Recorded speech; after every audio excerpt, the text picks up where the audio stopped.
Corona نا ایک موقع ہے دیندار طبقے کو دبانے کا۔ دیکھو مساجد بند کروا دی ہیں، مدارس کو تالا لگ گیا ہے، جمعے کے اجتماعات پر پابندی ہے، اور تو اور ساری دنیا جس کام کو نہیں روک پائی، تبلیغی جماعت کے کام کو ان لوگوں نے بند کرا دیا۔ پاکستان کے اندر تبلیغی سرگرمیوں کو محدود کرا دیا گیا ہے، مساجد کے اندر قید کر دیا گیا تبلیغی ساتھیوں کو، جماعتوں کے نکلنے میں پابندی لگا دی گئی ہے۔ کرونا پاکستان حکومت نے ایک موقع کی طرح استعمال کیا ہے دیندار طبقے کو دبانے کے لیے۔ یہ وہ باتیں ہیں جو ابھی ہمارے معاشرے میں ہر کوئی کر رہا ہے، جس کے اندر جذبات پیدا ہو رہے ہیں، جمعے کے اجتماعات کے اوپر بات ہو رہی ہے اور یہ سارے معاملات ہو رہے ہیں۔ اس کے بعد ایک ویڈیو اور ڈالوں گا آج ہی کی تاریخ میں جمعے کے اجتماعات کے حوالے سے، کہ جمعے کے اجتماعات میں حکومت نے پابندی لگوائی ہوئی، کیوں لگوائی ہے؟ پاگل ہو گئی ہے حکومت۔ حکومت چاہتی ہے کہ اللہ کا عذاب اترے۔ میرے بھائیوں، کچھ عقل کو ہاتھ مارو، کو ہوش کے ناخن لو۔ پاکستان کے اندر اکیلے میں کرونا وائرس نہیں آیا ہے، پوری دنیا کے اندر جہاں جہاں کرونا وائرس کی وبا پھیلی ہوئی ہے، ہر قسم کی اجتماعی سرگرمی محدود کر دی گئی ہے، خواہ وہ دینی ہو خواہ وہ دنیاوی ہو۔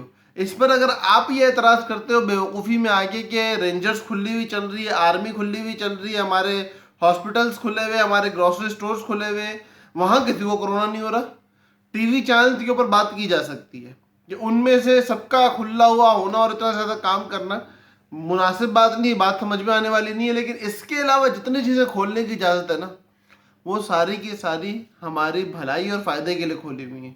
وہ سارے اس وقت وہ مرد مجاہد بنے ہوئے ہیں جو ہمارے لیے کام کر رہے ہیں، خواہ وہ گروسری سٹور والا ہو، خواہ وہ ہمارا پولیس اور رینجرز والا ہو، خواہ وہ ہمارا ڈاکٹر ہو یا ہاسپٹل کے اندر بیٹھا ہوا اسٹاف ہو۔ یار ٹھیک ہے، یہ سب پیسہ کما رہے ہیں، یہ سب اپنا پیسہ کمانے کے لیے نکل رہے ہیں، لیکن اس وقت جان ہتھیلی پہ لی ہوئی ہے۔ ہر طریقے کا بندہ، ہر طریقے کا انسان ان سے آ کے مل رہا ہے، اور یہ اس کو مل کے انگیج کر رہے ہیں اور اپنے معاملات حل کروا رہے ہیں اس سے۔ اس بندے کی زندگی کے اندر جو کام یہ لوگ کر سکتے ہیں کر کے دے رہے ہیں، وہ در حقیقت ہمارے محسن ہیں، ان کی قدر کرو بھائی۔ حدیث میں آتا ہے کہ جو دنیا والوں کا شکر نہیں ادا کر سکتا، جو انسانوں کا شکر ادا نہیں کر سکتا، من لم یشکر الناس لم یشکر اللہ، جو بندوں کا شکر ادا نہیں کر سکتا وہ اللہ کا شکر ادا نہیں کر سکتا۔ اور حدیث دیکھو کتنی پیاری ہے، من لم یشکر الناس، جو بندوں کا شکر ادا نہیں کر سکتا، یعنی کہ مسلمان کافر تک کی قید ہٹا دی ہے۔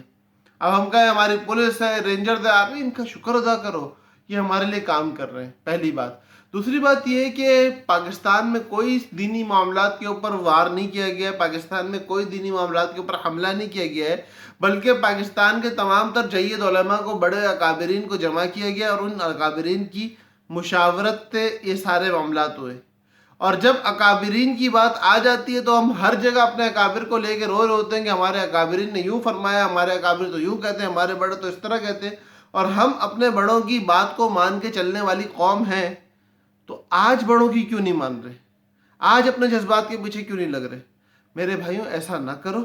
اور حکومت آپ کی بھلائی کے لیے، آپ کے ماں باپ کی بھلائی کے لیے، آپ کے گھر میں موجود بوڑھے حضرات کی بھلائی کے لیے، آپ کے بچوں کی بھلائی کے لیے، آپ کی نسلوں کی بھلائی کے لیے جو بات کر رہی ہے اس کو مان لو۔ اگر یہ وبا پھیلتی ہے تو پاکستان جس خسارے اور نقصان میں جائے گا، اس کا خمیازہ ہماری نسلوں کو بھگتنا پڑے گا، یہ بات یاد رکھو۔